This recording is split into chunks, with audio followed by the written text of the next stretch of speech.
think that the Israelis, look, I understand what a close friend and ally Israel is and always has been. I get it. But I feel like sometimes we act in Israel's best interests rather than in our own best interests. I think this is one of those cases. The Israelis, of course, are going to jump up and down and yell about the Irish and the Spanish and the Italians. Right. But we should, let them vent and then do what's in the best interest of the United States.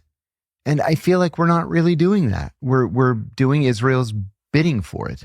So Tucker Carlson just interviewed John Kiriakou, the CIA whistleblower who went to prison for exposing torture, and he's dropping bombshells about how Israel manipulates U.S. foreign policy. We're talking CIA-level intelligence about Iranian nuclear capabilities, heroin trafficking in Afghanistan, and how America puts Israeli interests first. Let's break this down. I don't understand how attacking Iran was in U.S. national interests. I fully understand how this was in Israel's interest, and the Israelis have long wanted us to attack Iran and to overthrow the regime in Tehran. I get that. It's in their interests. But I've never believed, I don't think any CIA officer, past or present, believes or has believed that the Iranians were anywhere near a nuclear weapon.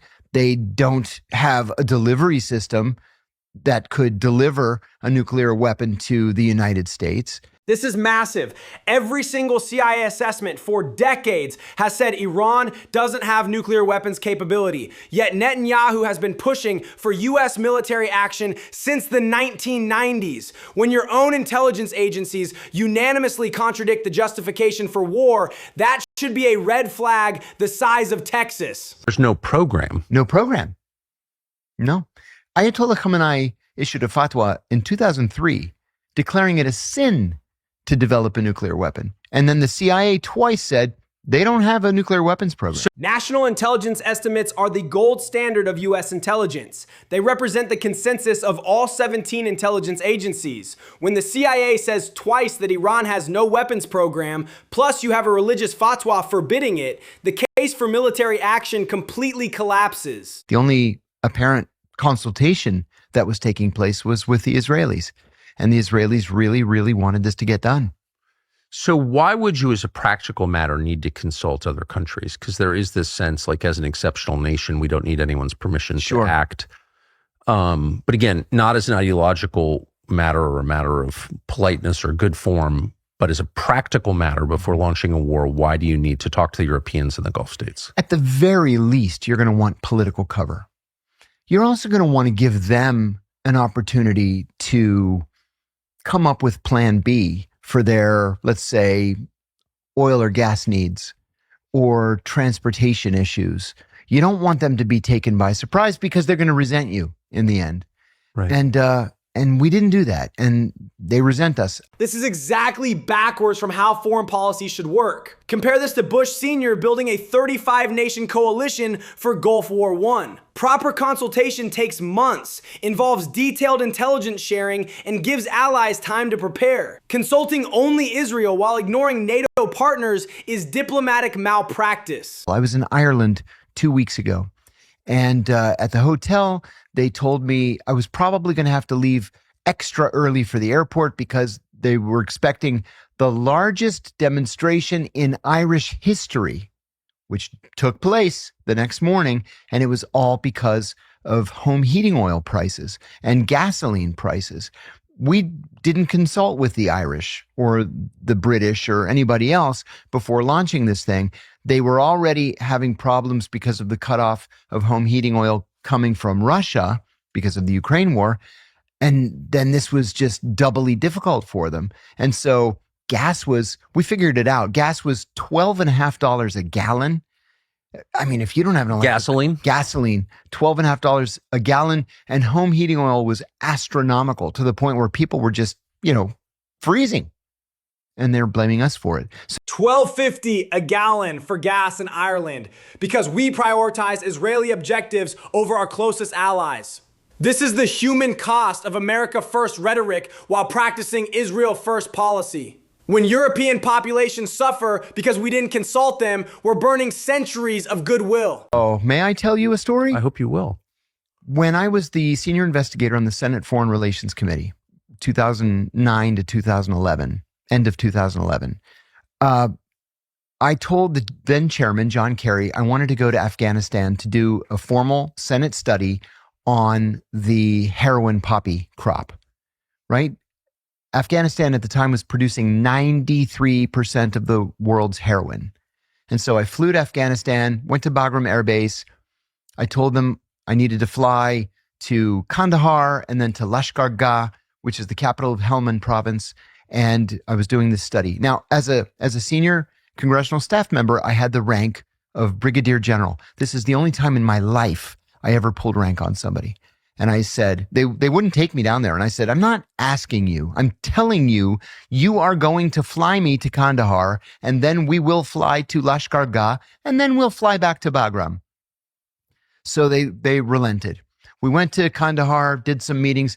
When we got to Lashkar Gah, as you're landing, for as far as the eye could see, all you see is heroin poppy. And so I said, I want to go into the poppy fields, and I want to find a farmer. And I want to talk to him. So I had security, I had a translator, Pashto translator.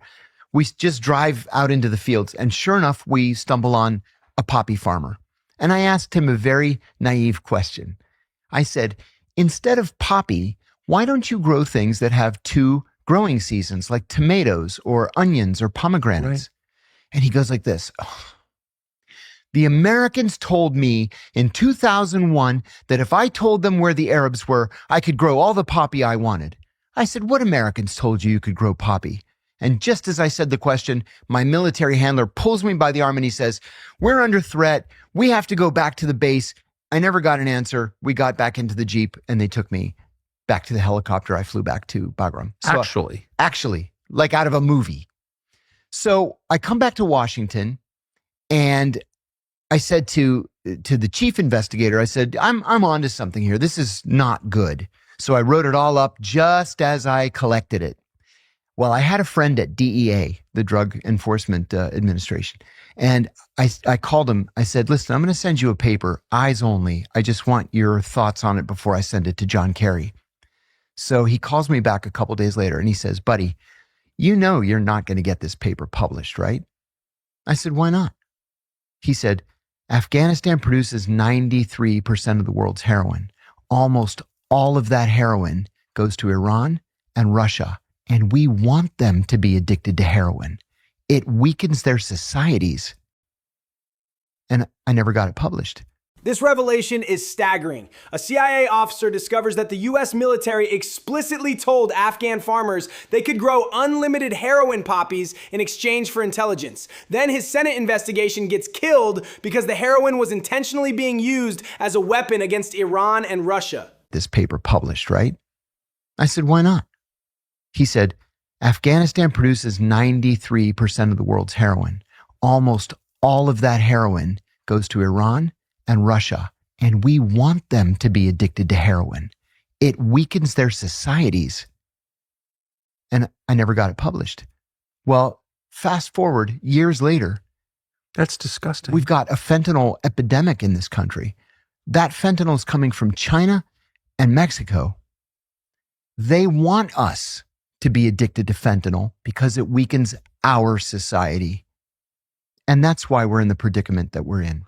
So you believe that the U.S. government allowed poppy production in Afghanistan in order to weaken Iran and Russia? I do. And the reason I have come to that conclusion is not because I'm any smarter than anybody else, but do you know how much of the world's heroin was produced in Afghanistan in the last year of Taliban rule, 2000? Not too much. Classic blowback. We weaponized heroin against Iran and Russia. Now China and Mexico are using fentanyl against us. The Taliban eliminated 93% of world heroin production in 2000, proving it's controllable. We chose to let it continue for geopolitical reasons, and now we're reaping what we sowed. Well, that's really the $64,000 question. You recall in the first term when President Trump met with Vladimir Putin, he did not take his intelligence people into the meeting with him. Putin took his intelligence people into meeting with him because the president said he trusted the other side's intelligence people more than he trusted his own. And I get it. I get that he believes that he was under direct threat from, the deep state and the John Brennans of the world. I understand that. But I'm surprised that feeling, that belief has held over all this way into the second term, where you would believe the Israeli information before you would believe your own people's information, especially when you know that the Israelis have a vested interest in you doing their dirty work for them.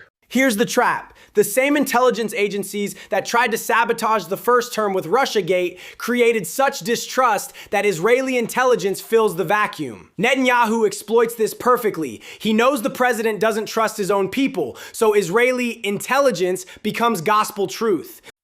That's it. Because the CIA analysis has been consistent over the course of decades.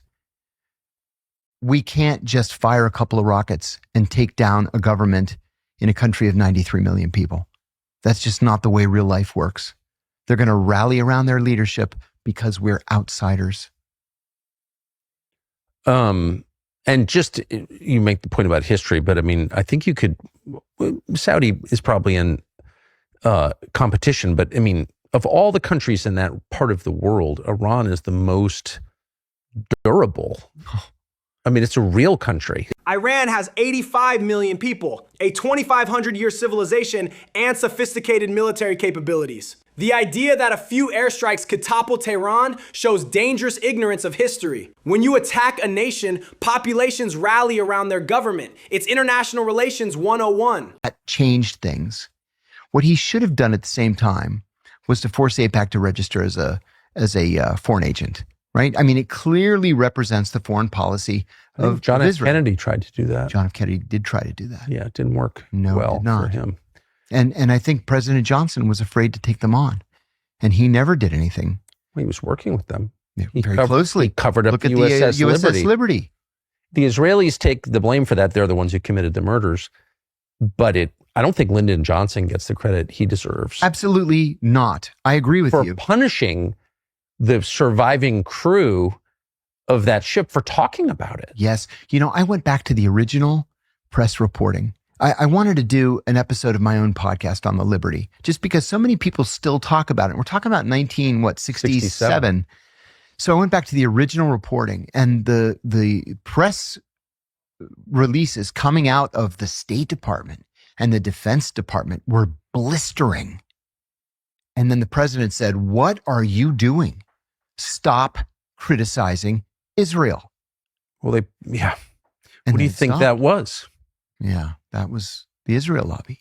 But why would Lyndon Johnson? AIPAC should absolutely be registered under FARA as a foreign agent. They openly lobby for Israeli government positions. JFK tried to force this registration before Dallas. The fact that they operate as a domestic organization while advancing foreign policy objectives is a legal anomaly. I think that Israel is going to have to live with it. You do? I do. They're going to have to live with it because the American people do not support a long-term conflict in Iran. The American people do not support boots on the ground. This is one of those areas we were talking about an hour ago where the left and the right come together. They can agree on this, and they will not support Does that matter? boots on the ground. I mean, I'm think hearing it does. calls for a draft. Oh, yeah. I've heard the same thing. So a draft is the most totalitarian thing you can do, forcing people to go die for something they don't agree with. Mm-hmm. I don't hear any calls for like a nationwide referendum every time we want to send troops abroad. If you coupled the two, if you said, yeah, we're going to draft your son, but you also get to decide whether to send him or not, that would seem like a democratic way to handle it. That's right. But this is a totalitarian way to handle it. The anti-war coalition is real and spans both parties. Trump voters and Bernie voters agree. No more Middle East wars. Any politician who votes for Iranian ground troops faces electoral annihilation. The draft would trigger riots that would make 1968 look like a picnic. And really, at the end of the day, this comes down to the Constitution. When I put my hand in the air on my very first day at the CIA and I promised to protect and defend the Constitution against all enemies, domestic and foreign, I meant it. And I hate to think that I was the only person in the room that day that did. Yeah. And I think for the most part, it's Republicans who respect that. So I've spoken with very high level, well-placed people close to the president, both in and out of government. I know that the president knows that I've applied for the pardon. I will admit to you that I disagree with the president's policy on Iran, but I don't think that's a big deal. I mean, people disagree. To me, that's the normal part of life. Maybe you and I don't agree on everything. We're still friends. And so I'm hoping that he does the right thing. This is constitutional patriotism in action. He went to prison for exposing torture, disagrees with current Iran policy, yet still requests a pardon based on principle. Meanwhile, establishment figures who violated their oaths walk free. The irony is that MAGA Republicans show more constitutional loyalty than the so-called professionals.